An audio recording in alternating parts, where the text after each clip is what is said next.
क्योंकि वही आगे बढ़ेगा, वही चमकेगा जो रगड़ा जाएगा, जो मेहनत करेगा, संघर्ष करेगा, वही आगे निकलेगा।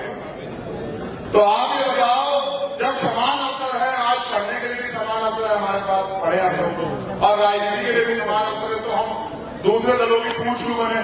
साथ काजीराम कहते थे अपनी दूसरे की बहन से बढ़िया होती है अपनी झोपड़ी, जहां बालिक होते हैं, जहां मैं आपको डांट दूं, आप मेरी उंगली खींच लो, आप वहां बैठ जाओ, मैं यहां बैठ जाऊं, यहाँ सब लोग बराबर हैं, अब आपस में परिवार है। आप वहां से मुझसे कोई सवाल कर दो, जहां से मैं आपसे कुछ पूछ लूं, यहाँ में एक है परिवार। क्या आपको लगता है किसी और दल में हम लोग इस तरह से अपनी बात कर सकते हैं? नहीं सर। जब हम अपनी बात भी नहीं कर सकते तो क्या वो हमारे मुद्दों का हल करेंगे? जितने लोग आप यहां बैठे, मैं गारंटी देता हूं, अगर आप लोग कमर कस लें और आज जो लोग मंच में बैठे हैं, ये मुझे शक्ल दिखाने की बजाय अगर फील्ड में जाकर मेहनत करें, मैं गारंटी देता हूं कि 1 साल के अंदर जो है, आप गांधी मैदान की बात करते, मैं कहता हूं अगर पटना पूरा बंद न हुआ तो मैं राजनीति करना बंद कर दूंगा।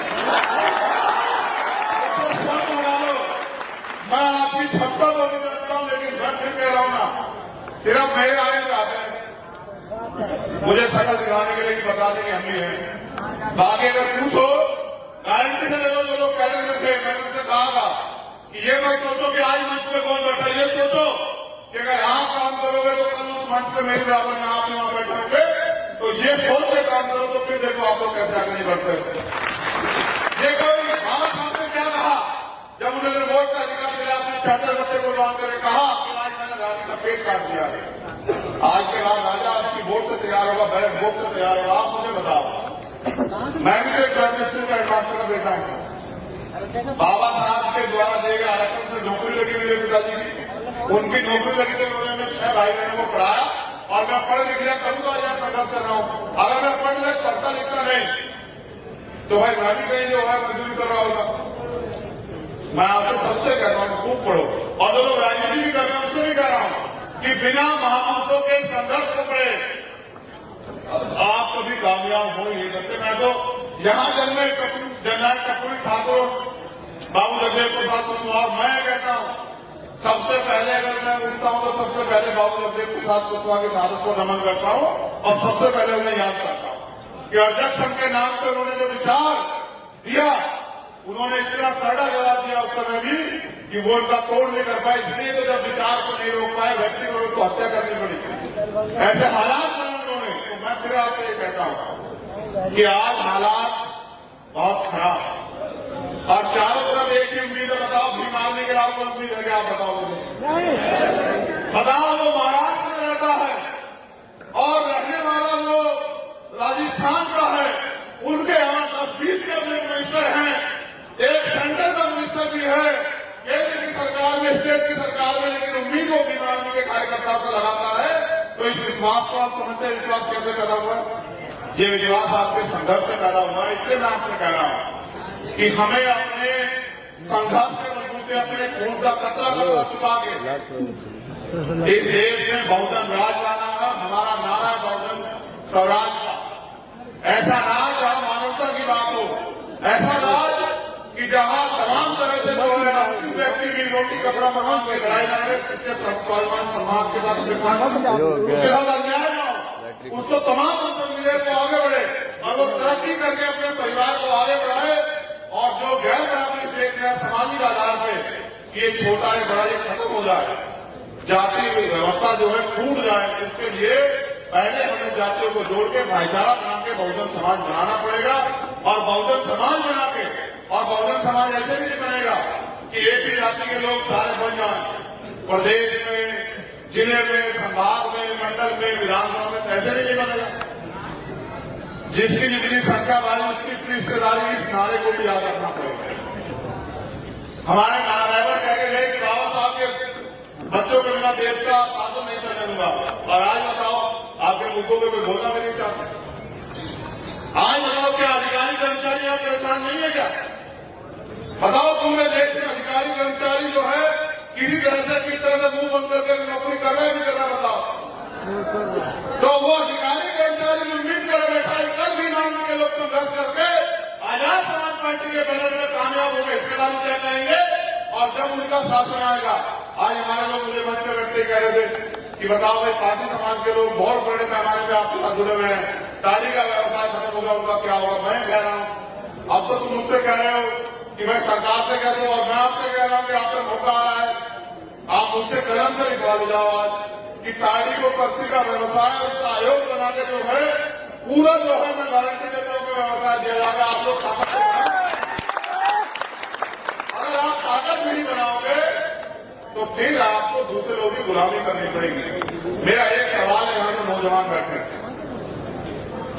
स्वाभिमान सम्मान की वैल्यू समझते हो? खाली नारे लगाने से पेट भर जाएगा? एक दिन खाना खा के 10 दिन चल लोगे? जैसे एक दिन पानी पी के 10 दिन प्यासा नहीं रह जा सकता, जैसे एक दिन खाना खा के 10 दिन भूखा नहीं रह जा सकता है, वैसे ही मिशन का काम एक दिन करके और 10 दिन ना करके कभी मिशन आगे नहीं बढ़ता। जो लोग गले में नीला पट्टा डाले हुए हैं ना, ये इसकी एक वैल्यू है। ये एक रंग का कपड़ा नहीं है, नीला रंग समानता का प्रतीक है, और ये बाबा साहब अम्बेडकर का रंग है। और इस रंग ने पूरी दुनिया को मजबूर किया उनका सम्मान करने के लिए। और भारत के प्राइम मिनिस्टर भी कहते हैं, बाबा साहब की बात करते हैं, कल अगर हमारे अधिकारों को कुचला गया, वो जो जज थे जेबी पार्टी वाला, वो भी बाबा साहब का नाम लेके शुरू किए। आज तक बाबा साहब का नाम लेकर हमारे अधिकारों को कुचला जा रहा है। लेकिन जिन लोगों ने अपने गले में पहना, वो उसकी अहमियत समझते हैं कि खाली एक गले में पहन लिया तो हो गया, जय भीम खत्म हो गया। आज क्रांति की पहचान बन गया नीला रंग, आज स्वाभिमान सम्मान का रंग बन गया नीला रंग। और मैं ऐसे कार्यकर्ताओं को भी जानता हूं, एक दिन एक कार्यकर्ता का आंदोलन में सीओ ने गले से नीला पट्टा उतार दिया, उसने कहा मर जाऊंगा लेकिन इस अपमान का बदला जरूर लूंगा। आप सीओ को मजबूर होकर माफी मांगनी पड़ी। वहां के एसपी ने मुझे फोन किया कि भाई बताओ क्या चाहते हो? मैंने कहा क्या हुआ, कैसा ऐसा हो गया? मैंने जिलाध्यक्ष से बात की, उसने कहा भैया उसने अपमान किया मेरे पट्टे का, बीमारी का अपमान किया, मैं बर्दाश्त नहीं करूंगा। अंत आप विश्वास करो, जिला फरसाबाद की बात है, तो वो मैंने कप्तान से कहा कि देखो बीमारने वाले हैं, उनको मैं भी नहीं समझा सकता। तो कहा जी आप उनके नेता हो? मैंने कहा नेता भले ही, लेकिन भूतों में से एक ही, तो मरी नहीं किसी। मैंने कहा था नहीं किसी की नहीं सुनता तो वो किसकी सुनेंगे? तो फिर एसएसपी ने कहा मैं जिम्मेदारी लेता हूं, उसको बुलाया और सह सम्मान वो पट्टा उस सीओ के हाथ से उसके गले में डलवाया। और सीओ ने कहा मुझसे गलती हो गई, तब वो माना। देखो कीमत चुकानी पड़ती है। मैं आपको भी कह रहा हूं, आप तय करो, बिहार में आप इस अन्याय के साथ जीना चाहते हैं, अपनी ताकत बना के जो है कामयाब होंगे। और ये जो आप बिहार में ये कुर्सियां रखी है, इसमें बैठना चाहते बताओ, इन कुर्सियों पर घुसोगे जो यहाँ बैठी बताओ, ये जो कुर्सियां मैं इन कुर्सियों पर घुसो, या जो बिहार सदन में कुर्सियां रखी है उन पर बैठना चाहते बताओ। तो बिना मजबूत संगठन बनाए, बिना संघर्ष किए, बिना लोगों को जोड़े कैसे बढ़ जाओगे? मुझे आगे बताओ। हमारे लोग चंद सिक्कों में घुस जाते हैं। कितने सिक्कों में? चंद सिक्कों की खनखनाहट में जो है एक विधायक और मंत्री के पद के लिए चाटुकार बन जाते हैं। मैं आपसे कह रहा हूं, आप काम करो, आपको खरीदने वाले बहुत रहेंगे। ये आपको तय करना है, आपको बिकना नहीं बिकना है। आप काम तो करो, अभी तो आप काम ही नहीं कर रहे, इसलिए आपके लोग विरोध में भी काम नहीं कर रहे हैं। आप एक बार देखो, मैं फिर कह रहा हूं, अगर वास्तविकता मुझसे प्यार करते हो तो 6 महीने मेरे हिसाब से काम करके देखते। और आप कहोगे ना तीसरे दिन आना, बिहार में तीसरे दिन आऊंगा, लेकिन आऊंगा तभी जब आप अपने पैरों पे खड़े होने के लिए संघर्ष करोगे। जब तक आप दूसरों के पिछलग्गू बने रहोगे, कहीं और से चैनलाइज होगे, नाम तो ग्रीन आर्मी का रखोगे, काम किसी और पार्टी करोगे, तो भाई मैं फिर क्यों आऊंगा बिहार से? बताओ। जब मैं महसूस कर लूंगा कि आप आगे बढ़ना ही नहीं चाहते, जब मैं ये महसूस कर लूंगा कि आप जो है चंद सिक्कों की इंतजार कर रहे, तो मैं क्यों आऊंगा? आप बताओ, जब बिहार इलेक्शन हुआ, क्या मैंने एक भी दिन आपको मायूस किया? मैं कोई ऐसी विधानसभा था जिसमें मैंने जाने गाड़ी को छोड़ देते, मैं सब जगह गया, जैसे आपने रखा वैसे ही रहा, पूरा प्रयास किया कि आप लोग कामयाब हो जाओ। लेकिन नहीं समझता मुझे, तो मैंने तो हार नहीं मांगी। आप लोग क्यों हार मान रहे हो? लोकतंत्र में जिनका वोट होता है उनका राज होता है। वोट आपके पास है, राज्य आपका पास, राजनीति आपका होना चाहिए। इस बात को आप नहीं समझ रहे हो। आपकी आबादी देश में 85% है और बिहार में तो हो सके 85 से भी ज्यादा हो, और फिर भी आप बिहार में क्या हालात आप क्या बताओ। मैंने क्या बिहार में वो बाढ़ का समय नहीं देखा? तो अगर एक दिन अपने दर्द को याद रखोगे तो काम नहीं चलेगा, और रोज रोज अपने संघर्ष को कामयाब करोगे, मेहनत करोगे, तो वो दिन दूर नहीं कि जब यहाँ के विधानसभा में, यहाँ के तमाम तरह की योजनाओं में आपकी कलम चलेगी। तो मैं तो बस आपसे पूछने के लिए आया हूं, अगर आप तैयार हो बिहार में संघर्ष करने के लिए, तो मैं गारंटी तो देता हूं, संघर्ष का तरीका बता दे रहा हूं। अपने जिलों का संगठन बनाओ, विधानसभा का संगठन बनाओ, और वहां सबसे पहले कैडर कराओ। बिहार में भी कैडर ही लोग होंगे, और यहाँ नहीं होंगे तो मैं करूंगा, मैं जिम्मेदार देता हूं 2 दिन के कैडर। 2 दिन का नहीं करूंगा, 1 दिन का करूंगा जिलों में आके। जितने जिले, कितने जिले बिहार में? 38 के 38 दिन, 38 के 38 दिनों में आप संगठन बनाओ। अभी तो हमारे लोग बड़े पैमाने पे बेरोजगार घूम रहे हैं। कहाँ रोजगार है? कहाँ रोजगार? सरकारी नौकरी तो खत्म कर दी सारे सरकारी डिपार्टमेंट प्राइवेट कर दिए। कहाँ नौकरी? महंगाई तमाम तरह से बढ़ रही है। आप लोग उस महंगाई के लिए 1 रोटी, देखो हाथ क्या है, पहले 4 रोटी खाते थे, महंगाई बढ़ गई तो 2 रोटी खा ले रहे थे, लेकिन संघर्ष नहीं कर रहे हैं। क्या मैं भूल गया हूं बिहार के उस दर्द को, या बिहार के उस दर्द को, जो कि जब वो बिहार के इतने बड़े पैमाने पर कोरोना काल शुरू हुआ और उतने मजदूर पैदा करके आए,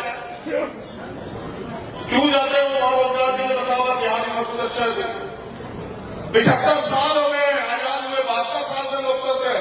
बताओ आपके घरों में कितनी जो है तरक्की हुई? अगर आपका वोट का अधिकार ना हो तो आपकी गली में ना आए कोई। आपका वोट का अधिकार है, इसलिए आपको चाचा ताऊ भाई भैया कहते हैं लोग। आपकी बस्तियों में आते, आपसे हाथ मिलाते हैं। आज आप नोट करके देखो, अगर आपसे वोट का अधिकार छीन जाए, आपकी बस्तियों में ना आपसे बात ना करे, और फिर मुझे भी दे दे तो कौन पूछे? इसलिए कह रहा हूं कि अभी अवसर है, तय कर लो कि चमचे नेताओं का साथ देना है और फिर अपने हाथ पर से ताकतवर करना है। तय करो तुम लोग। ये बताओ, हालांकि मैंने बिहार में जन्म नहीं लिया, मैं बिल्कुल कह रहा हूं, तो जन्म के साथ कांचीराम में भी उत्तर प्रदेश में नहीं लिया था, वो भी पंजाब में जन्म लिए। लेकिन आप अपने ईमानदार से बताओ, जितने लोग यहां बैठे हैं जो मेरा काम देखते हैं, आज तक एक मसला है जिसमें मैंने आपको निराश किया होगा? अच्छा ईमानदार का नहीं, हाथ मार बताओ, हाँ या ना? कोई ऐसी लड़ाई है जिसको मैंने बीच में छोड़ी हो? पूरे देश में कोई अन्याय ऐसा है जिसमें हम लोग पीछे हटे हो? या फिर ये भी बताओ, कभी पीठ दिखाई दे आपको सरकार में करके? इतने मुकदमों से नहीं डरते तो आपकी छुट्टी से है। आप तो चुप हुए बैठे हैं ना, अन्याय सहके भी चुप नहीं से डरता हूं, और किसी से डरता मैं तो पूरी सरकार से नहीं डरता, और किसी भी सरकार से नहीं डरता।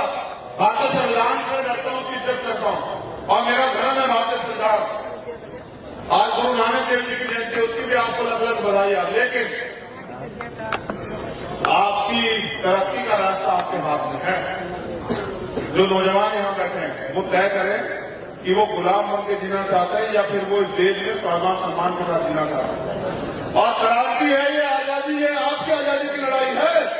अगर आप आजादी चाहते हैं तो फिर संघर्ष के लिए तैयार हो जाओ, वरना मैं फिर कह रहा हूं कि कोई आपको आगे बढ़ने का रास्ता नहीं देगा। आपको आपके रास्ते में कठौतियां और लगा सकते हैं। तो मैं आपसे यही कहने के लिए आया कि अधिकार मांगने से लेकिन इनके अधिकार छीनने पड़ते हैं। और इस नारे को याद रखो कि हमें देश में बहुजन स्वराज चाहिए। हम तमाम तरह के राज में रहे, हमारा भला नहीं हुआ।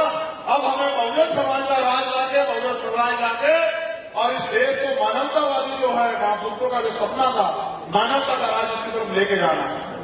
हमें इस देश को बेगमपुरा राज की तरफ लेके जाना है, जहां भाईचारा हो, जहां समस्याएं ना हो, जहां किसी को खाने पीने की समस्या ना हो, उठने बैठने की समस्या ना हो। और फिर मैं धन्यवाद देता हूं मिशन गायकों का भी। तुम इनकी अहमियत भले ही ना समझो, मैं समझता हूं, क्योंकि हमारे लोग पिक्चरों में, कहानियों में, गानों में बहुत इंटरेस्ट लेते हैं। मैंने देखा, मैं पूरे देश में जाता हूं, मैंने इस तरह नाचते नहीं देखे लोग। क्या तो मैंने अधिवेशन में देखे थे, यहां देखे, तो इसका प्रमाण है कि उसके द्वारा कही गई बातों का आपके ऊपर असर है, लेकिन यहां से जाने को 4 घंटे बाद आप भूल जाते तो फिर क्या फायदा? क्या आप लड़ाई जीत गए हो? नहीं। क्या आपके साथ होने वाला जुल्म, जाति, अन्याय, अत्याचार, आपके अधिकारों के डांटना पड़ना बंद हो गया है? तो फिर किस बात की खुशी मना रहे हैं? क्या आप बिहार में अपनी तीसरी आजादी की लड़ाई लड़ने के लिए तैयार हैं? अब आप मेरे साथ खड़े हो जाइए, जो जहां नहीं खड़ा हो जाए।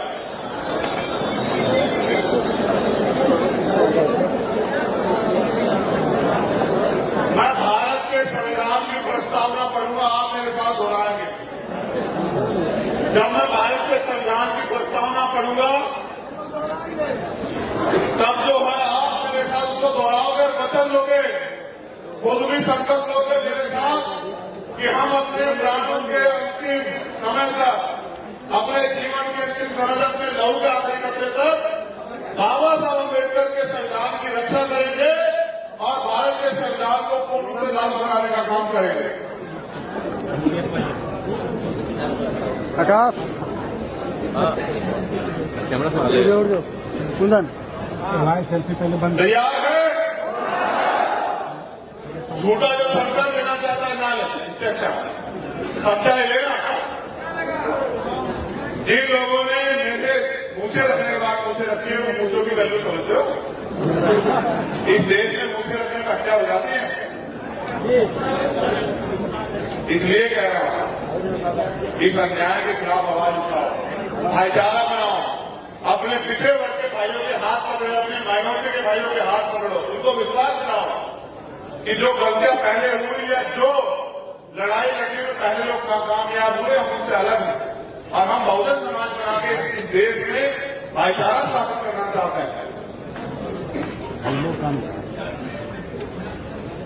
हम भारत के लोग भारत को एक संपूर्ण, अपूर्ण, संपन्न, समाजवादी, धर्मनिरपेक्ष, लोकतंत्रात्मक गणराज्य बनाने के लिए तथा उसके समस्त नागरिकों को सामाजिक, आर्थिक और राजनीतिक न्याय, विचार, अभिव्यक्ति, विश्वास, धर्म और उपासना की स्वतंत्रता, प्रतिष्ठा और अवसर की समता प्राप्त कराने के लिए तथा उन सब में व्यक्ति की गरिमा और राष्ट्रीय एकता और अखंडता सुनिश्चित करने वाली बंधुता बढ़ाने के लिए दृढ़ संकल्प होकर अपनी श्री कृष्ण मेमोरियल की सभा में ये संकल्प लेते हैं कि हम अपने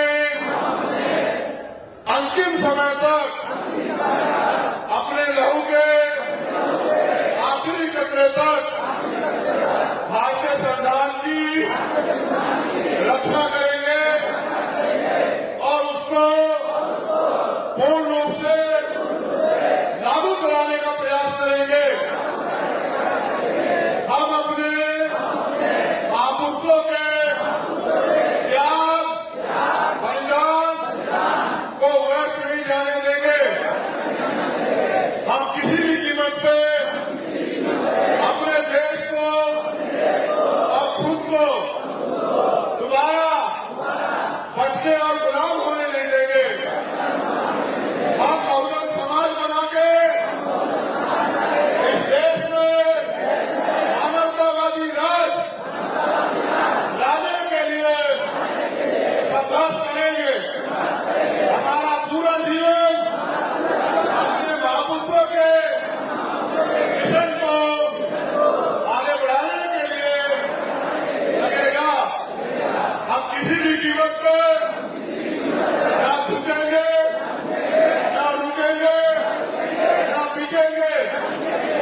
बिना अनुशासन के तो हम व्यक्ति कहलाने के लायक भी नहीं। इसलिए हमें सबको अनुशासन में रहना, क्योंकि बिना अनुशासन के भीड़ क्या होती है? भेड़ भी एक दूसरे के पीछे चलते। हमारे लोगों को अनुशासित होना चाहिए, क्योंकि जब कोई व्यक्ति आर्मी का जवान बनता है, सेलेक्ट हो जाता है, तब तक उसको जवान नहीं माना जाता जब तक वो कठोर ट्रेनिंग से न गुजर जाए। अगर कोई नौजवान IAS IPS की परीक्षा में पास कर लेता है तो भी उसको डायरेक्ट ये नहीं बनाते, पहले उसकी ट्रेनिंग कराते हैं। इसलिए आपको इस देश में शासन सत्ता में आने के लिए कैडर की जरूरत है। कैडर से समर्पित कार्यकर्ता तैयार होगा जो RSS और बीजेपी के 1000 कार्यकर्ताओं पर भी भारी पड़ेगा। मैं ऐसा मेरा विश्वास है। इसलिए आप सभी लोग अपने अपने जिलों में कैडर के प्रोग्राम बनाओ, कैडर लो और कैडर लेके ताकतवर बन के प्रूफ होंगे और फिर मोर्चे पर डट जाओ। फिर एक दिन ऐसा सूर्य निकलेगा, कहां? बिहार की धरती पे, जिसमें आप कमजोर लोग भी सोचू बनाएंगे। बुद्ध की धरती कहां है? पूरी दुनिया में जागृति, यहां से समझो है पूरी दुनिया में जागृत कदम यहाँ से। बिहार की क्रांति का कोई तोड़ नहीं है। बिहार की कमजोरी के लिए बिहारवासी जिम्मेदार है। स्पेशली बिहार के बहुजन समाज के नौजवान जो नेताओं के सफेद कपड़े देके उनके जैसे बनना तो चाहते हैं, लेकिन लीडर नहीं बनना चाहते। जो तमाम दलों से विधायक MP तो बनना चाहते हैं, लेकिन समाज की लड़ाई को जमीन में नहीं लड़ना चाहते। लेकिन फिर भी मुझे गौरव है कि हमारे पास एक ऐसा संगठन और ऐसी टीम है जो अपने प्राणों का बलिदान देकर भी बहुजन समाज की रक्षा सुरक्षा कर रही है। इन सभी साथियों को, जिन लोगों ने इस प्रोग्राम में मेहनत की, उन सबका धन्यवाद। अगला प्रोग्राम वास्तविकता में गांधी मैदान में होगा, ऐतिहासिक होगा। ये खबर भी हमें यहां से आज कसकर जाना है। और जिस दिन वो प्रोग्राम होगा उस दिन एक और जो है क्रांति का संदेश जो है वो पूरी दुनिया में जाएगा। जय भीम, जय भारत, जय संविधान, जय मंडल, जय जोहार। आप सभी के लिए मंगल कामनाएं।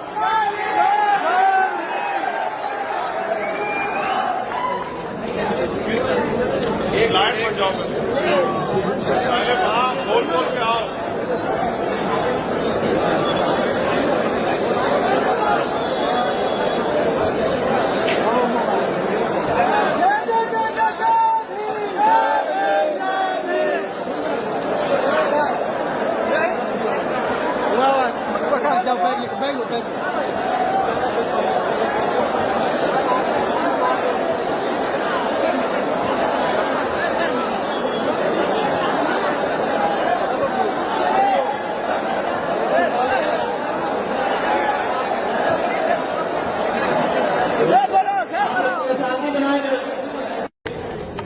और अगर आप आगे नहीं बढ़ रहे हो तो आप अपने लिए दूसरे को दोषी मत करो, क्योंकि वही आगे बढ़ेगा, वही चमकेगा जो रगड़ा जाएगा, जो मेहनत करेगा, संघर्ष करेगा, वही आगे निकलेगा। तो आप ये बताओ, जब समान अवसर है, आज पढ़ने के लिए भी समान अवसर है हमारे पास, पढ़े आप लोग, और राजनीति के लिए भी समान अवसर है, तो हम दूसरे दलों की पूछ क्यों बने? साथ काशीराम कहते थे अपनी दूसरे की बहन से बढ़िया होती है अपनी झोपड़ी पे, जहां बालिग होता है, जहां मैं आपको डांट दूं, आप मेरी उंगली खींच लो, आप वहां बैठ जाओ, मैं यहां बैठ जाऊं, यहाँ सब लोग बराबर हैं, अब आपस में परिवार है। आप वहां से मुझसे कोई सवाल कर दो, जहां से मैं आपसे कुछ पूछ लूं, यहाँ भी एक है, परिवार है। क्या आपको लगता है किसी और दल में हम लोग इस तरह से अपनी बात कर सकते हैं? नहीं सर। जब हम अपनी बात भी नहीं रख सकते तो क्या वो हमारे मुद्दों का हल करेंगे? जितने लोग आप यहां बैठे, मैं गारंटी देता हूं, अगर आप लोग कमर कस लें और आज जो लोग मंच पे बैठे हैं, ये मुझे सपने दिखाने की बजाय अगर फील्ड में जाकर मेहनत करें, मैं गारंटी देता हूं कि 1 साल के अंदर जो है, आप गांधी मैदान की बात करते, मैं कहता हूं अगर पटना पूरा बंद न हुआ तो मैं राजनीति करना बंद कर दूंगा। मैं आपकी क्षमता को भी जानता हूं, लेकिन मैं फिर कह रहा हूं ना, सिर्फ मेरे आने पे आते हैं, मुझे शकल दिखाने के लिए कि बता दें कि हम ही हैं। बाकी अगर पूछो गारंटी से देखो, जो लोग कैडर में थे, मैंने उनसे कहा था कि ये मत सोचो कि आज मंच पे कौन बैठा, ये सोचो कि अगर आप काम करोगे तो कल उस मंच पे मेरे बराबर में आप वहां बैठे होंगे। तो ये सोच के काम करो तो फिर देखो आप लोग कैसे आगे नहीं बढ़ते। ये कोई बाबा साहब ने क्या कहा जब उन्होंने वोट का अधिकार दिया, अपने चार्टर बच्चे को लॉन्च करके कहा कि आज मैंने रानी का पेट काट दिया है। आज के बाद राजा आपकी वोट से तैयार होगा, बैरक वोट से तैयार होगा। आप मुझे बताओ, मैं भी तो एक प्राइमरी स्कूल का हेडमास्टर का बेटा हूं। बाबा साहब के द्वारा दिए गए आरक्षण से नौकरी लगी मेरे पिताजी की, उनकी नौकरी लगी तो उन्होंने 6 भाई बहनों को पढ़ाया और मैं पढ़ लिख लिया तभी तो आज संघर्ष कर रहा हूं। अगर मैं पढ़ लिख पढ़ता लिखता नहीं तो भाई मैं भी कहीं जो है मजदूरी कर रहा होगा। मैं आपको सबसे कहता हूं खूब पढ़ो, और जो लोग राजनीति भी कर रहे हैं उनसे भी कह रहा हूं कि बिना महापुरुषों के संघर्ष को पढ़े आप कभी कामयाब हो ही नहीं सकते। मैं तो यहां जन्मे जननायक कर्पूरी ठाकुर, बाबू जगदेव प्रसाद कुशवाहा, मैं कहता हूं सबसे पहले अगर मैं उठता हूं तो सबसे पहले बाबू जगदेव प्रसाद कुशवाहा की शहादत को नमन करता हूं और सबसे पहले उन्हें याद करता हूं कि अध्यक्ष के नाम पर उन्होंने जो विचार दिया, उन्होंने इतना कड़ा जवाब दिया उस समय भी कि वो उनका तोड़ नहीं कर पाए। इसलिए तो जब विचार को नहीं रोक पाए, व्यक्ति को उनको हत्या करनी पड़ी। ऐसे हालात बनाए उन्होंने। तो मैं फिर आपसे ये कहता हूं कि आज हालात बहुत खराब और चारों तरफ एक ही उम्मीद है। बताओ भी मारने के अलावा कोई उम्मीद है क्या? आप बताओ मुझे, बताओ। वो महाराष्ट्र में रहता है और रहने वाला वो राजस्थान का है, उनके यहां 10-20 कैबिनेट मिनिस्टर हैं, एक सेंटर का मिनिस्टर भी है केंद्र की सरकार में, स्टेट की सरकार में, लेकिन उम्मीद वो बीमारी के कार्यकर्ताओं से लगाता है। तो इस विश्वास को आप समझते हैं, विश्वास कैसे पैदा हुआ? ये विश्वास आपके संघर्ष से पैदा हुआ है। इसलिए मैं आपसे कह रहा हूं कि हमें अपने संघर्ष के मजबूती, अपने खून का कतरा कतरा छुपा के इस देश में बहुजन राज लाना है। हमारा नारा बहुजन स्वराज का, ऐसा राज जहां मानवता की बात हो, ऐसा राज कि जहां तमाम तरह से जो है व्यक्ति भी रोटी कपड़ा मकान में लड़ाई न करे, उसके स्वाभिमान सम्मान के साथ उसके साथ अन्याय न हो, उसको तमाम अवसर मिले तो आगे बढ़े और वो तरक्की करके अपने परिवार को आगे बढ़ाए।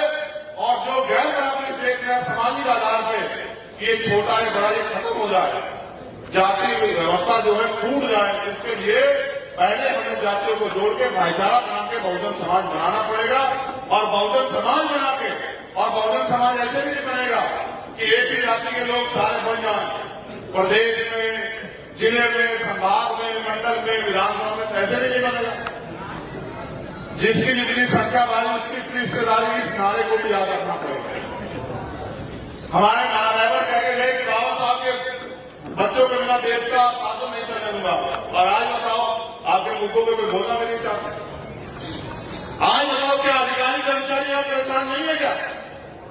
बताओ पूरे देश में अधिकारी कर्मचारी जो है किसी तरह से मुंह बंद करके नौकरी कर रहे हैं, नहीं कर रहा? बताओ।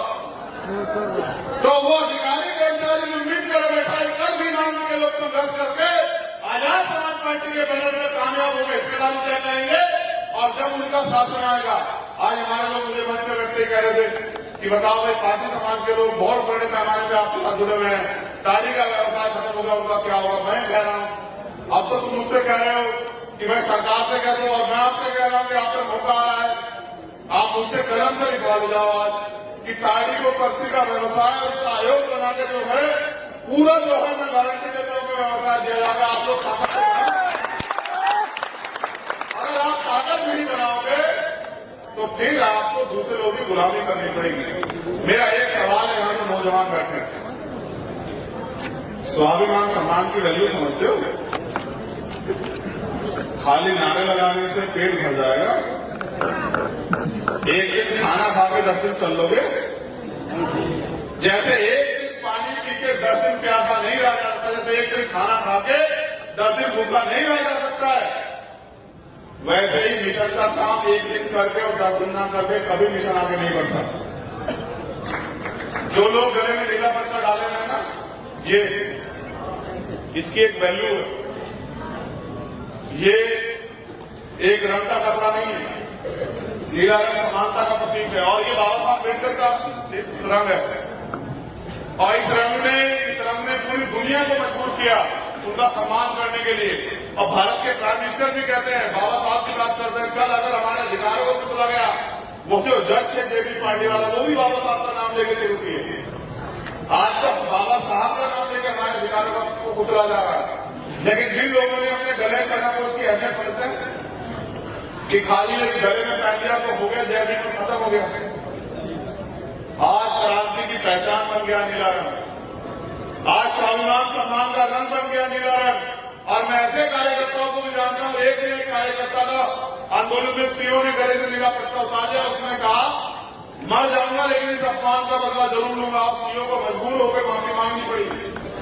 वहां एसपी ने मुझे फोन किया कि भाई बताओ क्या चाहते हो। मैंने कहा क्या हुआ, कि ऐसा ऐसा हो गया। तो मैंने जिलाध्यक्ष से बात की, उसने कहा भैया उसने अपमान किया मेरे पट्टे का, बीमारी का अपमान किया, मैं बर्दाश्त नहीं करूंगा। अंत आप विश्वास करो, जिला सबका बात की बात है। तो वो मैंने कप्तान से कहा कि देखो बीमारने वाले हैं, उनको मैं भी नहीं समझा सकता। तो कहा जी आप उनके नेता हो। मैंने कहा नेता भले ही उनके भी भूतों में से एक ही, तो जब मरी नहीं तो मैंने कहा जब नहीं किसी की नहीं सुनता तो वो किसकी सुनेंगे। तो फिर एसएसपी ने कहा मैं जिम्मेदारी लेता हूं, उसको बुलाया और सह सम्मान वो पटका उस सीओ के हाथ से उसके गले में डलवाया। और सीओ ने कहा मुझसे गलती हो गई, तब वो माना। देखो कीमत चुकानी पड़ती है। मैं आपको भी कह रहा हूं, आप तय करो बिहार में आप इस अन्याय के साथ जीना चाहते हैं, अपनी ताकत बना के जो है कामयाब होंगे। और ये जो यहाँ बिहार में ये कुर्सियां रखी है, बैठना चाहते बताओ, इन कुर्सियों पर घुसोगे जो यहाँ बैठी बताओ साहब, ये जो कुर्सियां मैं इन कुर्सियों पर घुसो या जो बिहार सदन में कुर्सियां रखी है उन पर बैठना चाहते बताओ। तो बिना मजबूत संगठन बनाए, बिना संघर्ष किए, बिना लोगों को जोड़े कैसे बढ़ जाओगे, मुझे आगे बताओ। हमारे लोग चंद सिक्कों में भिज जाते हैं। कितने सिक्कों में? चंद सिक्कों की खनखनाहट में जो है एक विधायक और मंत्री के पद के लिए चाटुकार बन जाते हैं। मैं आपसे कह रहा हूं, आप काम करो, आपको खरीदने वाले बहुत बनेंगे। ये आपको तय करना है, आपको बिकना नहीं बिकना है। आप काम तो करो, अभी तो आप काम ही नहीं कर रहे, इसलिए आपके लोग विरोध में भी काम नहीं कर रहे हैं। आप एक बार देखो, मैं फिर कह रहा हूं, अगर वास्तविकता मुझसे प्यार करते हो तो 6 महीने के हिसाब से काम करके देखते। और आप कहोगे ना तीसरे दिन आना, बिहार में तीसरे दिन आऊंगा, लेकिन आऊंगा तभी जब आप अपने पैरों पे खड़े होने के लिए संघर्ष करोगे। जब तक आप दूसरों के पिछलप्पू बने रहोगे, कहीं और से चैनलाइज होगे, नाम तो ग्रीन आर्मी का रखोगे और काम किसी और पार्टी करोगे, तो भाई मैं फिर क्यों आऊंगा बिहार से बताओ। जब मैं महसूस कर लूंगा कि आप आगे बढ़ना ही नहीं चाहते, जब मैं ये महसूस कर लूंगा कि आप जो है चंद सिक्कों की इंतजार कर रहे, तो मैं क्यों आऊंगा। आप बताओ, जब बिहार इलेक्शन हुआ क्या मैंने एक भी दिन आपको मायूस किया? मैं कोई ऐसी विधानसभा था जिसमें मैंने जाने शादी को छोड़ दिया, मैं सब जगह गया, जैसे आपने रखा वैसे ही रहा, पूरा प्रयास किया कि आप लोग कामयाब हो जाओ। लेकिन नहीं समझता मैंने, तो मैंने तो हार नहीं मानी। आप लोग क्यों हार मान रहे हो? लोकतंत्र में जिनका वोट होता है उनका राज होता है। वोट आपके पास है, राज्य आपका पास, राष्ट्रीय आपका होना चाहिए। इस बात को आप नहीं समझ रहे हो। आपकी आबादी देश में 85% है और बिहार में तो हो सके 85 से भी ज्यादा हो, और फिर भी आप बिहार में क्या हालात आपके आप बताओ। मैंने क्या बिहार में वो बाढ़ का समय नहीं देखा? तो अगर एक दिन अपने दर्द को याद रखोगे तो काम नहीं चलेगा, और रोज रोज अपने संघर्ष को कामयाब करोगे, मेहनत करोगे, तो वो दिन दूर नहीं कि जब यहाँ के विधानसभा में, यहाँ के तमाम तरह की योजनाओं में आपकी कलम चलेगी। तो मैं तो बस आपसे पूछने के लिए आया हूं, अगर आप तैयार हो बिहार में संघर्ष करने के लिए, तो मैं गारंटी तो देता हूं, संघर्ष का तरीका बता दे रहा हूं। अपने जिलों का संगठन कराओ, विधानसभा का संगठन कराओ, और वहां सबसे पहले कैडर कराओ। बिहार में भी कैडराइज होगा, यहाँ नहीं होगा तो मैं करूंगा, मैं जिम्मेदार देता हूं 2 दिन के कैडर। 2 दिन का नहीं करूंगा, 1 दिन का करूंगा जिलों में आके। जितने जिले, कितने जिले बिहार में? 38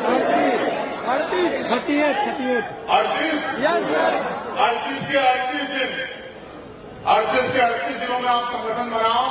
अभी तो हमारे लोग बड़े पैमाने पे बेरोजगार घूम रहे, कहाँ रोजगार है, कहाँ रोजगार? सरकारी नौकरी को खत्म कर दी सारी। सारे सरकारी डिपार्टमेंट प्राइवेट कर दिए। कहाँ है नौकरी? महंगाई तमाम तरह से बढ़ रही है। आप लोग उस महंगाई के लिए एक रोटी, देखो हाथ क्या है, पहले 4 रोटी खाते थे, महंगाई बढ़ गई तो 2 रोटी खा ले रहे थे, संघर्ष नहीं कर रहे हैं। क्या मैं भूल गया हूं बिहार के उस दर्द को या बिहार के उस दर्द को, जो कि जब वो बिहार के इतने बड़े पैमाने पर कोरोना काल शुरू हुआ और उतने मजदूर पैदा करके आए, क्यों जाते हैं वो वहां रोजगार के लिए? बताओ, बिहार में सब कुछ अच्छा है। 75 साल हो गए आजाद हुए, 72 साल से लोग करते हैं। बताओ आपके घरों में कितनी जो है तरक्की हुई? अगर आपका वोट का अधिकार ना हो तो आपकी गली में ना आए कोई। आपका वोट का अधिकार है, इसलिए आपको चाचा ताऊ भाई भैया कहते हैं लोग। आपकी बस्तियों में आते, आपके हाथ मिलाते हैं। आज आप नोट करके देखो, अगर आपसे वोट का अधिकार छिन जाए, आपकी बस्तियों में ना आपसे बात ना करें और फिर मुझे भी कहते थे कौन पूछे। इसलिए कह रहा हूं कि अभी अवसर है, तय कर लो कि समझे नेताओं का साथ देना है और फिर अपने हाथ पर के ताकतवर करना है। तय करो तुम लोग। ये बताओ, हालांकि मैंने बिहार में जन्म नहीं लिया, मैं बिल्कुल कह रहा हूं, तो जन्म के साथ कांचीराम में भी उत्तर प्रदेश में नहीं लिया था, वो भी पंजाब में जन्म लिए। लेकिन आप अपने ईमानदार से बताओ, जितने लोग यहां बैठे हैं जो मेरा काम देखते हैं, आज तक एक मसला है जिसमें मैंने आपको निराश किया? बताओ, अच्छा ईमानदार का नहीं बात होगा उठाया ना। कोई ऐसी लड़ाई है जिसको मैंने बीच में छोड़ी हो?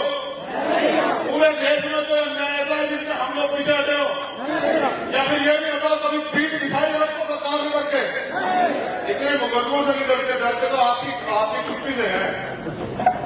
आप तो चुप हुए बैठे हैं ना। अन्याय साइकिल की चुप से डरता हूं, और किसी से डरता? मैं तो पूरी सरकार से नहीं डरता और किसी भी सरकार से नहीं डरता। भारतीय संविधान से डरता हूं, उसकी इज्जत करता हूं और मेरा धर्म है भारतीय संविधान। आज गुरु नानक देव जी की जयंती, उसकी भी आपको अलग अलग बधाई। लेकिन आपकी तरक्की का रास्ता आपके हाथ में है। जो नौजवान यहां बैठे हैं वो तय करें कि वो गुलाम बन के जीना चाहते हैं या फिर वो इस देश में स्वाभिमान सम्मान के साथ जीना चाहते हैं। और क्रांति है, ये आजादी है, आपकी आजादी की लड़ाई है। अगर आप आजादी चाहते हैं तो फिर संघर्ष के लिए तैयार हो जाओ, वरना मैं फिर कह रहा हूं कि कोई आपको आगे बढ़ने का रास्ता नहीं देगा। आपको आपके रास्ते में कठिनाइयां और लगा सकते हैं। तो मैं आपसे यही कहने के लिए आया कि अधिकार मांगने से जिनके अधिकार छीनने पड़ते हैं, और इस नारे को याद रखो कि हमें देश में बहुजन स्वराज चाहिए। हम तमाम तरह के राज में रहे, हमारा भला नहीं हुआ। अब हमें बहुजन समाज का राज लाके, बहुजन स्वराज लाके और इस देश को मानवतावादी जो है, महापुरुषों का जो सपना था, मानवता का राज की तरफ लेके जाना है। हमें इस देश को बेगमपुरा राज की तरफ लेके जाना है, जहां भाईचारा हो, जहां समस्या ना हो, जहां किसी को खाने पीने की समस्या ना हो, उठने बैठने की समस्या ना हो। और फिर मैं धन्यवाद देता हूं मिशन लीग गायकों का भी। तुम इनकी अहमियत भले ही ना समझो, मैं समझता हूं, क्योंकि हमारे लोग पिक्चरों में, कहानियों में, गानों में बहुत लोग इंटरेस्ट लेते हैं। मैंने देखा, मैं पूरे देश में जाता हूं, मैंने इस तरह नाचते नहीं देखे लोग। क्या तो मैंने अधिवेशन में देखे थे, यहां देखे, तो इसका प्रमाण है कि उसके द्वारा कही गई बातों का आपके ऊपर असर है। लेकिन यहां से जाने में 4 घंटे बाद आप भूल जाते तो फिर क्या फायदा? क्या आप लड़ाई जीत गए हो? नहीं। क्या आपके साथ होने वाला जुल्म, जाति, अन्याय, अत्याचार आपके अधिकारों के डाका करना बंद हो गया है? तो फिर किस बात की खुशी मना रहे हैं? क्या आप बिहार में अपनी तीसरी आजादी की लड़ाई लड़ने के लिए तैयार हैं? अब आप मेरे साथ खड़े हो जाइए, जो जहां नहीं खड़ा हो जाए।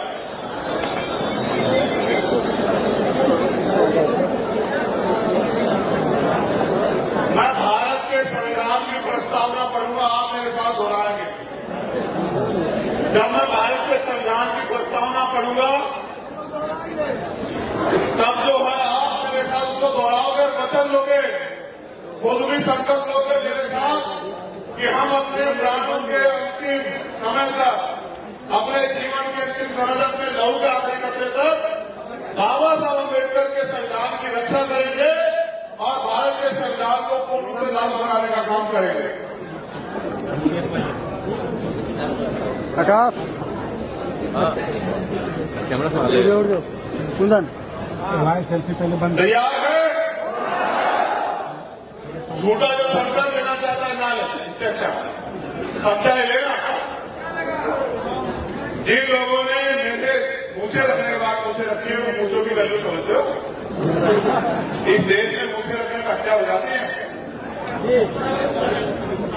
इसलिए कह रहा हूं, इस अन्याय के खिलाफ आवाज उठाओ, भाईचारा बनाओ, अपने पिछड़े वर्ग के भाइयों के हाथ पकड़ो, अपने माइनॉरिटी के भाइयों के हाथ पकड़ो, उनको विश्वास दिलाओ कि जो गलतियां पहले हुई है, जो लड़ाई लड़ने में पहले लोग कामयाब हुए, हम उनसे अलग हैं और हम बहुजन समाज बना के इस देश में भाईचारा स्थापित करना चाहते हैं।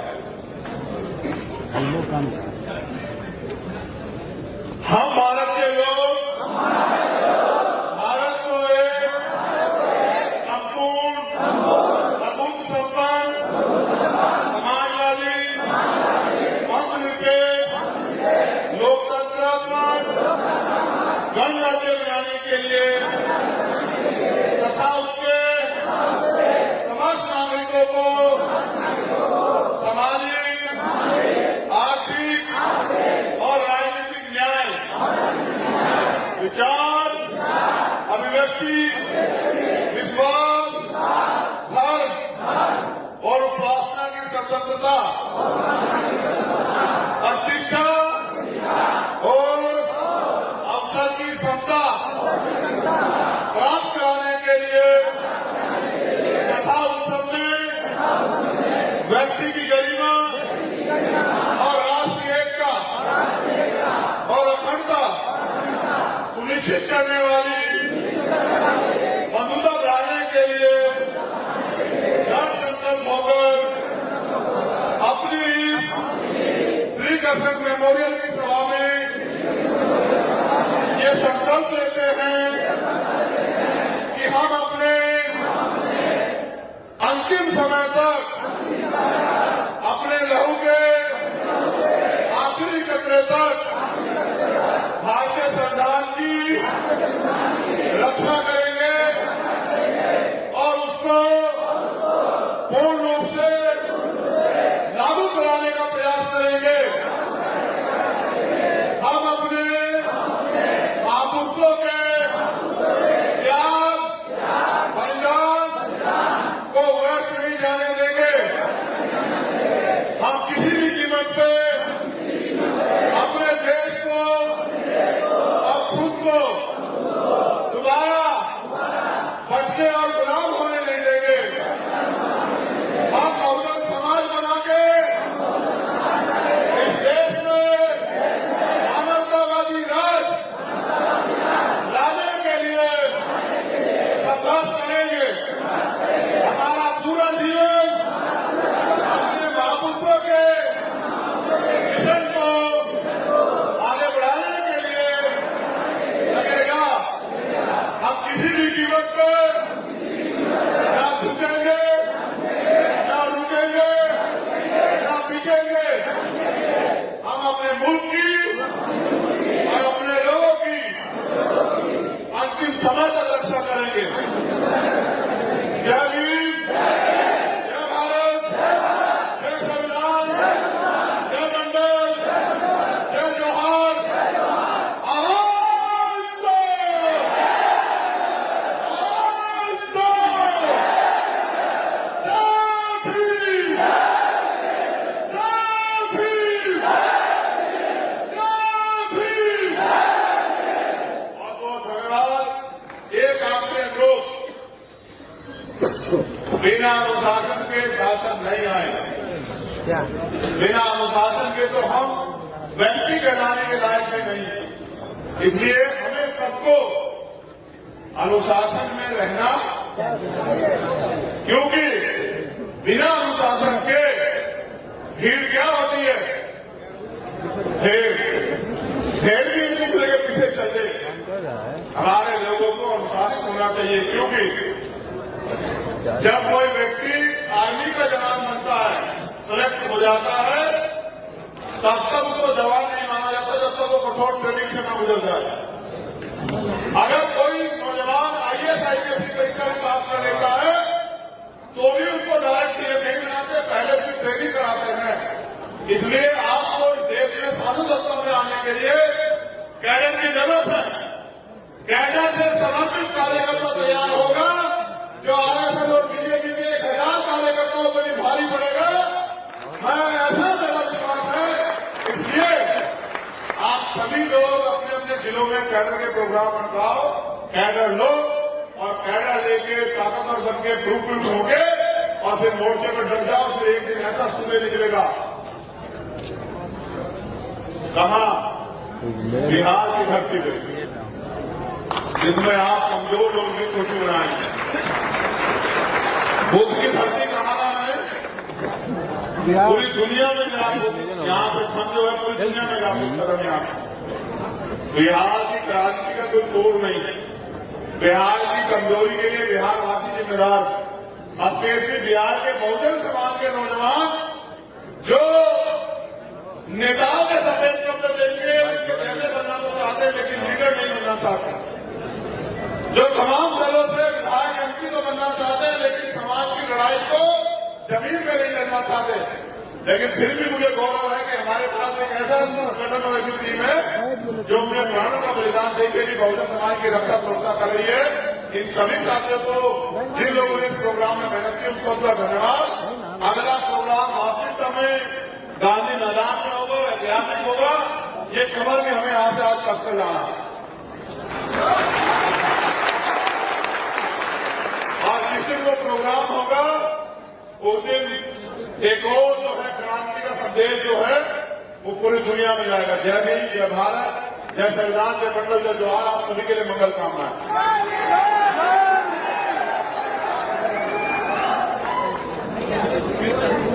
एक लाइन पर जाओ, पहले वहां बोल के आओ।